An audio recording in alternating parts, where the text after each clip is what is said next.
This is a very old revenge from when I was a teenager in the 90s. There were only a few PC gamers around at the time, and without internet it was hard to get hold of new games.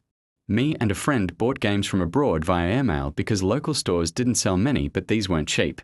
We'd trade them with each other and would copy the copy protection, which was often included, so this made it semi-affordable for us. A new kid joined our class, however, and his uncle had tons and tons of games we didn't have. We offered to trade games with him and gave him our original copies for him to copy, and in return we got corrupted floppies. Yes, this was the 90s, missing copy protection, etc. And after a few months of this we received not a single working game while he had received all of our games, The Settlers, Doom 2, Monkey Island games, etc., and some he returned in less than nice condition. We had enough and we wanted to get revenge, but we didn't know how. Now, the 90s were known for the many AIDS campaigns after Freddie Mercury died of AIDS in 1991. I was a huge fan of Queen, and this new friend would often mock me for liking a gay singer.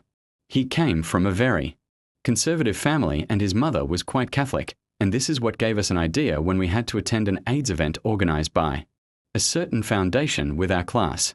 At the end, we were given flyers about AIDS, homosexuality, etc., and free condoms with the logo of the AIDS Foundation were up for grabs. We each grabbed a few for reasons you'll soon reach below.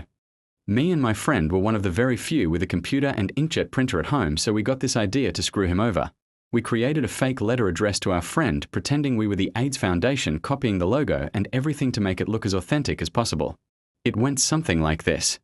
Dear first name, thank you for your letter. We understand it's difficult being open about being homosexual, and you have many questions after the event you attended with your class. Please find enclosed a flyer which should answer many of your questions as well as some condoms. Please practice safe sex at all times. We enclosed all the flyers we had gotten at the event as well as the condoms and mailed it to Mr. Lastname to guarantee his father would open the letter first.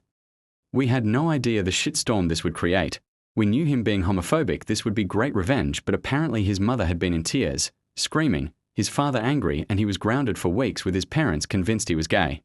In the end, he figured we had something to do with it because we had been carefully fishing to see if our prank had succeeded, but at first he thought the letter was authentic and we had contacted the foundation in his name. When we finally confessed we had faked it all, we had a nice trip to the principal to explain why we had done this with his parents present.